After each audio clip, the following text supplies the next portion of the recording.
తెలంగాణలో 2025 ఏడాది ఎన్నికల సంవత్సరంగా ఉండనుంది.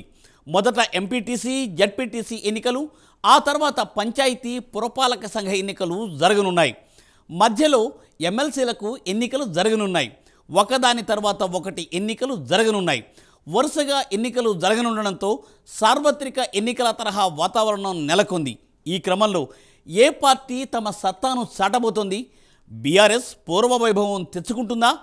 భారతీయ జనతా పార్టీ బలపడి ధీటుగా నిలబడుతుందా?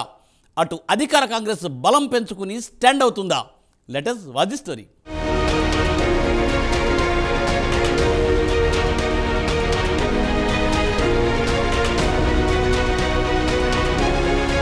తెలంగాణలో 2025 సంవత్సరం ఎన్నికల సంవత్సరంగా మారనుంది. వరుస ఎన్నికలతో తెలంగాణలో రాజకీయ వాతావరణం వేడెక్కుతోంది. దీంతో తెలంగాణలో సార్వత్రిక ఎన్నికల వాతావరణం కనబడుతోంది. మరోవైపు స్థానిక సంస్థల్లో బీసీ రిజర్వేషన్ల విషయం తేలిన తర్వాతే ఎన్నికలు జరపాలని ప్రతిపక్ష బీఆర్ఎస్ కోరుతోంది.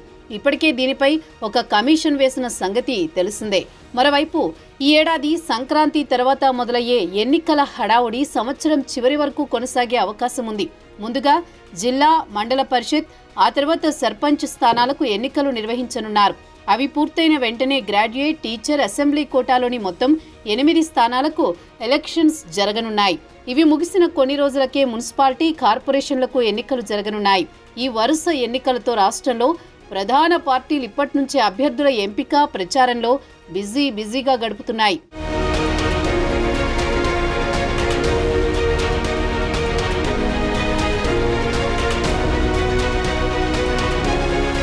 మరోవైపు పంచాయతీరాజ్, జిల్లా పరిషత్ పాలక వర్గాల పదవీకాలం ముగిసి ఇప్పటికే 10 నెలలైంది. ప్రధానంగా గ్రామ పంచాయతీలకు ఎన్నికలు నిర్వహించకపోవడంతో ఆర్థిక సంఘం కేటాయించిన నిధులు నిలిచిపోయాయి. పాలక వర్గాలు లేకపోవడంతో అభివృద్ధి పనులు చేపట్టడానికి ఆటంకాలు ఏర్పడుతున్నాయి. ఈ నేపథ్యంలో బీసీ డెడికేటెడ్ కమిషన్ నివేదిక రాగానే రిజర్వేషన్లు ఖరారు చేసి ఎన్నికలు నిర్వహించడానికి ప్రభుత్వం సిద్ధమవుతోంది. దీంతో సంక్రాంతి తర్వాత ఎన్నికల స్కెడ్యూల్ విడుదలయ్యే అవకాశాలు ఎక్కువగా ఉన్నట్లు తెలుస్తోంది. అయితే న్యాయపరమైన అడ్డంకులు, చిక్కులు ఎదురైతే మాత్రం వాయిదా పడతాయని రాజకీయ విశ్లేషకులు అంటున్నారు. అన్నీ సక్రమంగా కుదిరితే సంక్రాంతి తరువాత నుంచి వరుసగా స్థానిక సంస్థల ఎన్నికలు జరగనున్నాయి. మొదట ఎంపీటీసీ, జడ్పీటీసీ ఎన్నికలు నిర్వహించడానికి ప్రభుత్వం మొగ్గు చూపుతుందని సమాచారం. ఆ తర్వాత సర్పంచ్ ఎన్నికలు నిర్వహిస్తారు. రాష్ట్ర వ్యాప్తంగా ఉన్న అన్ని స్థానాలకు ఎన్నికలు నిర్వహించేందుకు 20 రోజుల సమయం సరిపోతుందని రాష్ట్ర ఎన్నికల సంఘం అంచనా వేసినట్లు తెలుస్తోంది.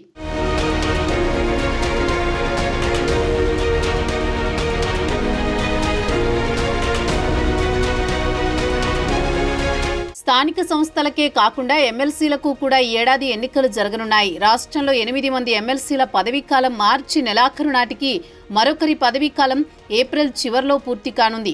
మొత్తం 9 స్థానాలకు ఎన్నికలు జరగనున్నాయి. ఫిబ్రవరి 2వ వారంలో ఉమ్మడి కరీంనగర్, నిజామాబాద్, ఆదిలాబాద్, మెదక్ టీచర్, గ్రాడ్యుయేట్ నియోజకవర్గాలకి ఎన్నికల స్కెడ్యూల్ విడుదల చేయాల్సి ఉంటుంది. మార్చిలో ఎన్నికలు జరగనున్నాయి. ఫిబ్రవరి చివరి వారంలో ఎమ్మెల్యే కోట 5 ఎమ్మెల్సీ స్థానాలకు నోటిఫికేషన్ వెలువడనుంది. వీటికి కూడా మార్చిలోనే ఎన్నికలు జరుగుతాయి.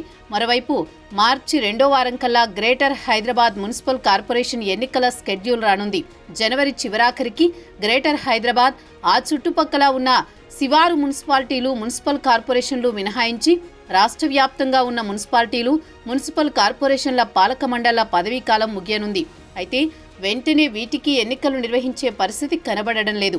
ఎందుకంటే గత ఏడాది ఫిబ్రవరిలో పదవీకాలం ముగిసిన పంచాయతీలకు ఇప్పటికే స్పెషల్ ఆఫీసర్ల పాలనలో ఉన్నాయి.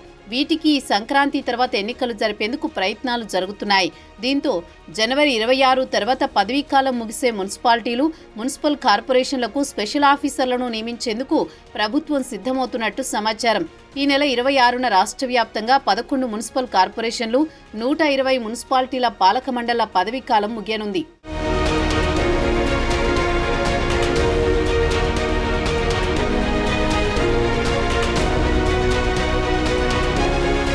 ముందుగా ముందుగా పంచాయతీ జిల్లా పరిషత్ల ఎన్నికలు ఎమ్మెల్సీ ఎన్నికలు నిర్వహించి తర్వాతే మున్సిపల్ సంస్థలకు ఎన్నికలు నిర్వహించే అవకాశాలు కనిపిస్తున్నాయి. వీటికి దసరా తర్వాతే ఎన్నికలు జరిగే అవకాశం ఉందని అధికార వర్గాల్లో టాక్ నడుస్తోంది.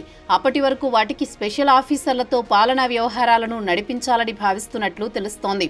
వరుస ఎన్నికల నేపథ్యంలో ఈ ఏడాది ఎక్కువ రోజుల పాటు ఎన్నికల కోడ్ అమల్లో ఉండే అవకాశాలున్నాయి. ఎన్నికల స్కెడ్యూల్ వచ్చినప్పటి నుంచి కొత్త పాలక మండళ్ల బాధ్యతలు తీసుకునే వరకు ఎన్నికల కోడ్ అమల్లో ఉండనుంది. ఎమ్మెల్సీ ఎన్నికల నేపథ్యంలో కనీసం 40 రోజుల పాటు ఎన్నికలు జరిగే జిల్లాల్లో కోడ్ అమల్లో ఉంటుంది. ఇవి ముగిసిన తర్వాత మున్సిపల్ ఎన్నికలు నిర్వహించే సమయంలో మళ్లీ ఎన్నికల కోడ్ రానుంది. ఈ క్రమంలో తమ సత్తా చాటేందుకు ప్రధాన పార్టీలు కాంగ్రెస్, బీజేపీ, బీఆర్ఎస్ తెగ కసరత్తు చేస్తున్నాయి. ఎవరికి వారు గెలుపుపై ధీమా వ్యక్తం చేస్తున్నారు.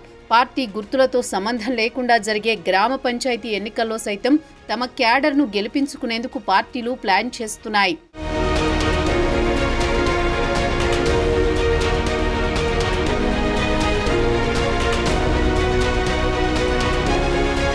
గ్రామాల్లో పార్టీ ఉనికి కాపాడుకోవాలంటే పంచాయతీలలో గట్టిపట్టు సాధించాల్సిన అవసరం ఉంటుంది. అలాగే పార్టీ గుర్తులతో జరిగే MPTC, ZPTC, municipal corporator, councillor ఎన్నికలను 3 పార్టీలు సీరియస్గా తీసుకోనున్నాయి. ఈ ఎన్నికల్లో ఎక్కువ స్థానాల్లో విజయం సాధించిన పార్టీలే ఆయా జిల్లాల్లో రాజకీయంగా పైచేయి సాధిస్తూ ఉంటాయి. దీంతో ఎవరికి వారు వ్యూహాలు పన్నుతున్నారు. పూర్వ వైభవం సాధించడానికి బీఆర్ఎస్ తంటాలు పడుతోంది. ఎలాగైనా తమ సత్తా చాటాలని బీజేపీ ప్రయత్నిస్తోంది. ఉన్న బలాన్ని కాపాడుకుంటూ పార్టీని ఇంకా బలోపేతం చేసుకోవాలని అధికార కాంగ్రెస్ ప్లాన్ చేస్తోంది.